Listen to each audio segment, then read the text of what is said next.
Hi everyone, welcome back to our channel. Today we are continuing discussing about load case and how to create load case in RAPT. First of all, we have a look at the Window Explorer here.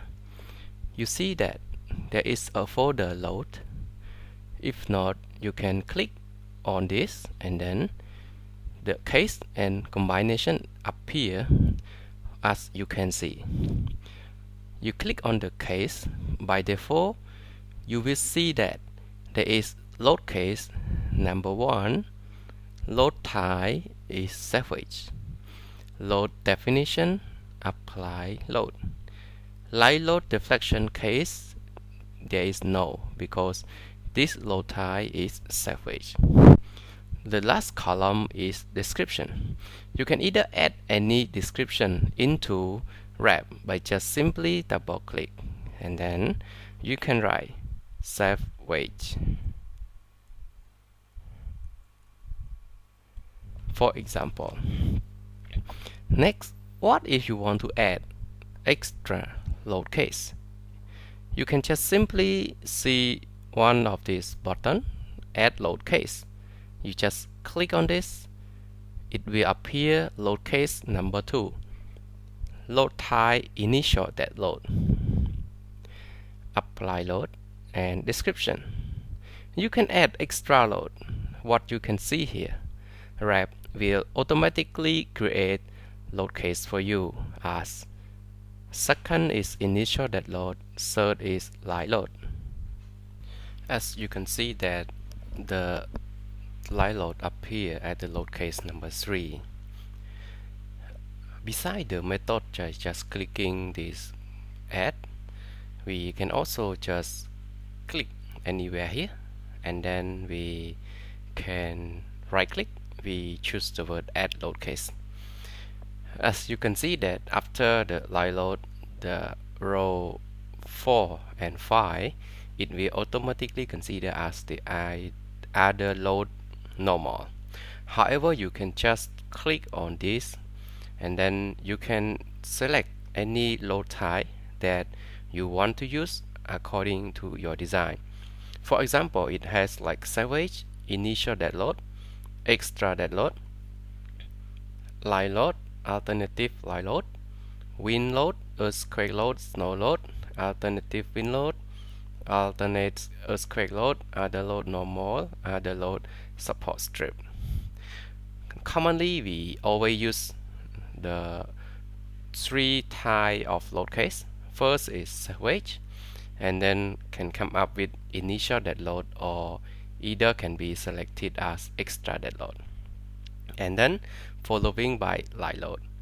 One thing you can notice that when the light load appear, you can see that light load deflection case is automatically checked, meaning that we can check the light load deflection based on the design combination. At the same time, we can also click at the description, and then we can put some of the notes in order for us to easy to track or understand what the definition of extra dead load refer to.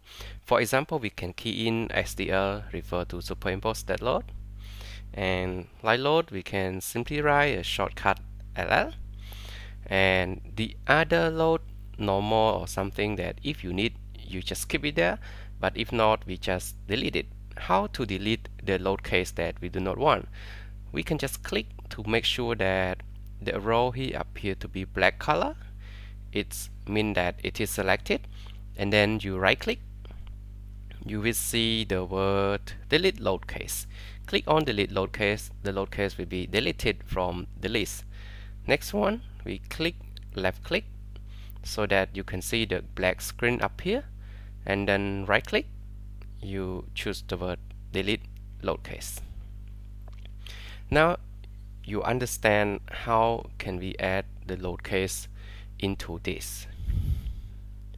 After this, we will see together at the table below.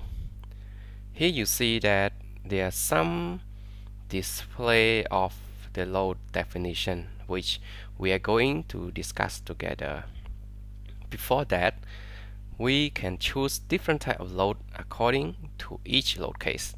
For example, the salvage will be automatically considered, meaning that the program automatically calculate the salvage for you. For example, based on this setting, we have the beam.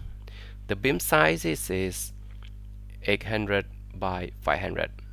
Program will automatically calculate the salvage for you. When you click at the salvage load case number 1, the dead load or the salvage of the structure is equal to around this value.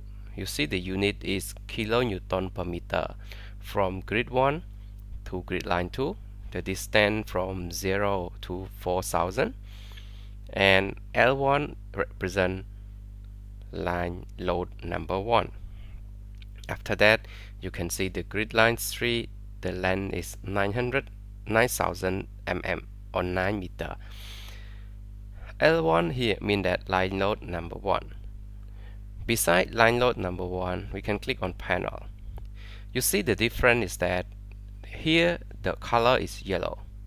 For panel load under the salvage, the color here is not yellow, but we click on this, the color here is not yellow, meaning that this load does not belong to this panel. But when you click this tab, this yellow appear, meaning that the load belong to line load number 1. We can click panel, area, point load, or moment. However, under salvage, we are not looking for that value. Normally, we model the beam sizing or beam section into RAPT, and then RAPT will automatically calculate the salvage for us.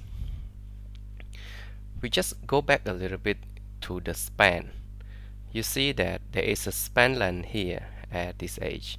We have left end, span 1, span 2, and right end. Okay, and then we go back to the case. Next, we are going to add the extra dead load, meaning the superimposed dead load. Under the line load type, there is no load value appear in this screen, meaning that there is no load yet. So if you want to add the line load of extra dead load, what should we do? We can just simply click at this again. We can deselect by just simply click at the other side, and then we click at extra dead load.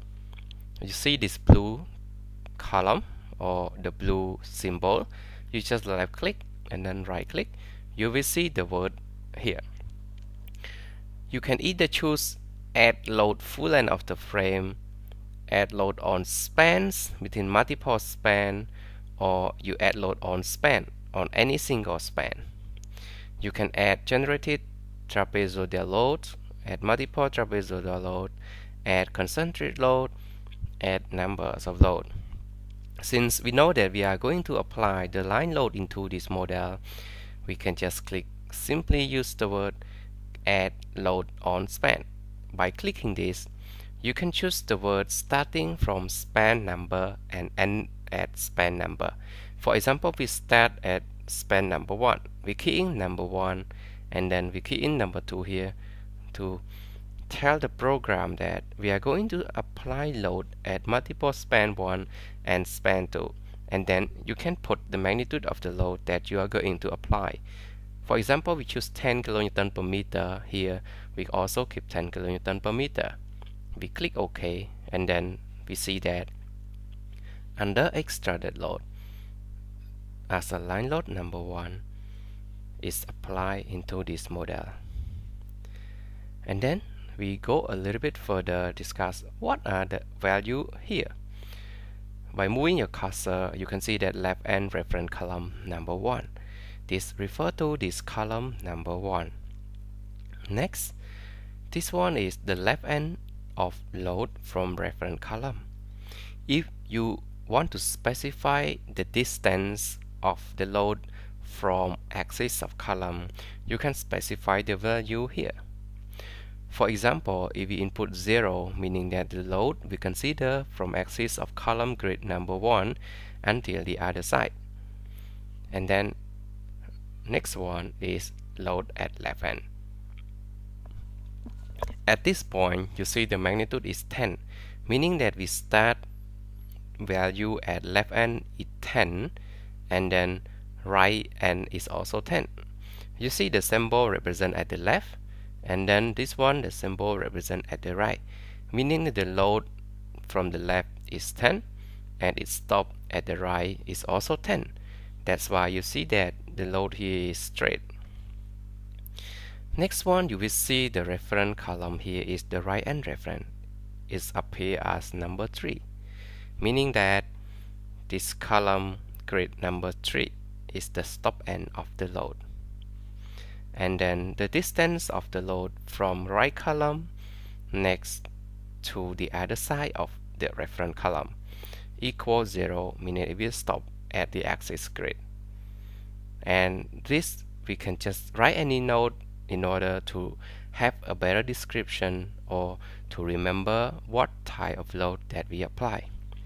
For example, we try to use example SDL floor, meaning that we will consider it as superimposed load of the floor equal to 10 kN per meter. In case that you want to offset some of the load from the column, for example, you want this load start not at the axis of the grid. You want to start at a distance 2 meters after the grid. So in order to do this, you just key in 2000 mm equal to 2 meters.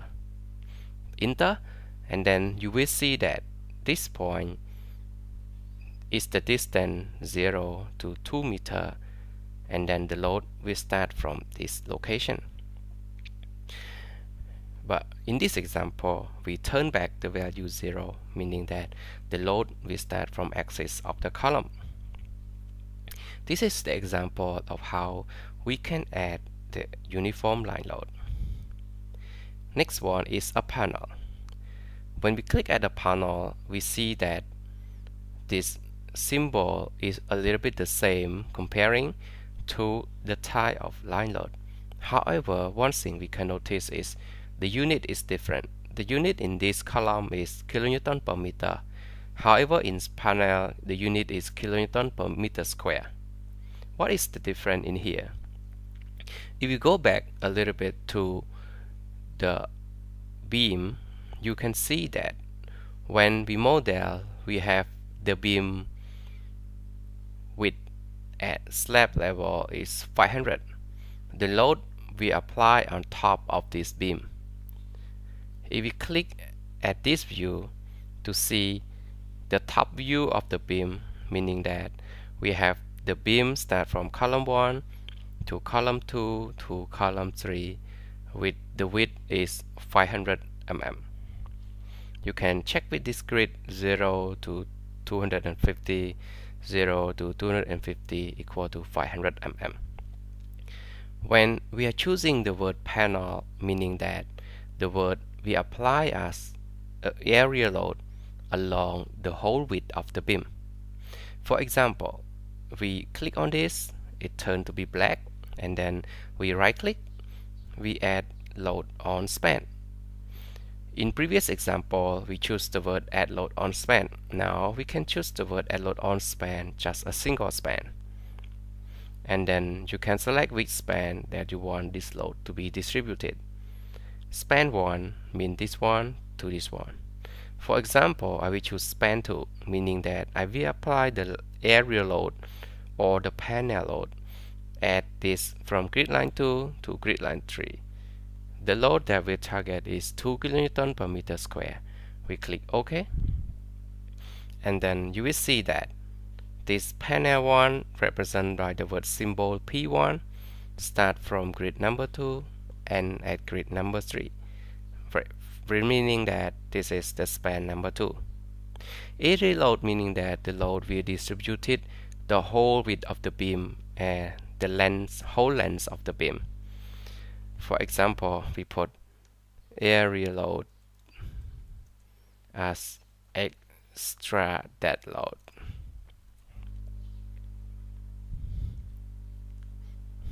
Next one, we can also see the word area load. The word area load here is a little bit different comparing to panel load. Panel load, you can add uniform area along the whole length and width. For area load, you can choose a specific width at left end of the load or specific width at right end of the load. If your load is not regular or not uniform, you can adjust the width of the load according to your load distribution or your load area. I'm not going to do this example since it's a bit complicated. However, it's very useful if engineers try to minimize and also try to figure out what are the specific irregular load pattern or load shape may affect to your analysis and design. We will move on to point load. In this point, it is very simple. You can add point load at any specific point along the span of your structure. Similarly, we can click on this and then use the word single point load, multiple point load, or numbers of load. In this example, we choose the word add single point load. We can just look at reference column. If we choose reference column number 1, meaning that the word will start from this. The distance from column will start from the reference column to the right side of the reference point.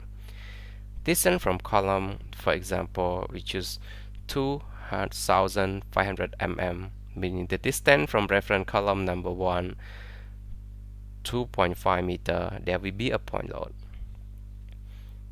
We consider point load as 5 kilonewton. The load length in RAPT, it is very good that the software can check for us if we want to distribute the load at a one single point, or you can either specify the load length in terms of a specific width of distribution. In this example, we will consider this as 1, meaning that point load will be concentrated at a very specific location. We clicking OK, and then point load number 1 appear. What if we add another point load? You want to add another point load, you just click on this and then you use add single point load. You can choose reference column number 2 starting from this point to reference number 3. Distance from column, we will choose 3000 mm or 3 meter with a point load of 10 kilonewton. Click OK, the point load will appear here. One thing you can notice that the table display below will summary or types of load that you have under specific load case. For example, under extra dead load, you will see that a lot of load here are available. For example, you click on this one, it will result to line load number 1. And then you can click on this load. It will direct you to the panel load number 1. What if you click on this one? It will direct you to load 2.5 meter with 5 kilonewton away from axis column 1. We can also click on load number 2. The yellow highlight will automatically jump to the case load number 2. And then we can understand that this point load have a distance 3 meter away from the column number 2. Yes. After this, we can play with line load. By simply click on line load, we are having a similar patterns of load that you have. You can either have line load, panel load, area load, point load, and moment. For example, we will go with line load. By just clicking this, we add load on multiple span, and then we start with span number 1, and with span number 2, load is 10 kilonewton by default because we just add 10 kilonewton at the moment. We can change this from 10 to 5 by clicking OK. One thing different from what does not have in extra dead load, is the column within this area. Please notice at this point, when we click to number 3 light load, one of these columns appear. This one is the light load reduction. By using input number 1, meaning that we don't allow any light load reduction in the analysis. By default, we should keep it as 1.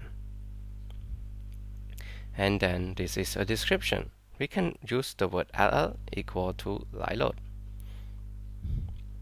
This is the example of how we can create load case. After the load case, we will go together to see load combination. At the Model Explorer, under case, there is a combination. By clicking over the combination, you can see a series of display below. This one is ultimate, meaning that at the ultimate limit state, the program will automatically generate the load combination for you. We have short-term service, permanent service, characteristic service, deflection, transfer pre-stress, and pre-existing. This series of combination can be specific according to different type of structure that we are going to analyze. For example, we always design our beam to work at ultimate limit state with a factor of load, and we check our beam deflection at the serviceability. By default, the ultimate limit state we have number 1, number 2, and number 3. Number 3 we have dead load 1.425, 1.425, light load 1, 1, 1.5, 1.35, 1.35, and 1.35. Short-term service, we are not looking for this. Permanent service, characteristic service, transfer pre-stress. Normally, we check characteristic service and transfer service when we do the post-tension design. What we are interested in RC design is deflection. RAPT allow the user to check deflection at different stage. For example, number 1 is short-term deflection, number 2 is permanent deflection, number 3 is initial deflection. What you can notice is that the salvage and extra dead load are always equal to 1. In this one, there is only salvage, meaning that software can check deflection for you when the structure is during construction. Have only the salvage. At permanent deflection, the software will consider salvage and extra dead load. Short term also consider salvage and extra dead load. One thing that we can notice is the light load. In Eurocode 2, the light load factor is depend on the occupancy of your building. So the fee factor can be changed. If you want to change the fee factor, you can just click on this and then you can right click. You can change the building type according to type of the architect function that is required. By clicking this, by default, there is the type of building: domestic, parking, office, retail, storage, roof, assembly, heavy traffic, or can either use as the user define. For example, in domestic, if you click on this, you can notice there will be a subsequent change with this type of factor in combination. Normally, the partial load can be changed. If you click domestic, you can see that the fee here is 0.5 and 0.3. When you change to parking, it switches to 0.6 and 0.7. For office, it will be 0.3 and 0.5. This you can verify with Eurocode guideline or Eurocode 2. In the table, you will see the partial factor multiplied with the light load. This is we call the sustained light load or quasi-permanent load factor. And then by clicking retail, you can see 0.6 or 0.7. In this example, we will go to office, meaning that at short term the line load will be considered zero point 0.5. At permanent, the line load will be considered 0.3. Clicking OK, the value will be kept the same as the previous setting. Now you can understand how to create the load case in RAPT and also load combination in RAPT. Thank you very much for watching. Please have like and subscribe for more. Thank you.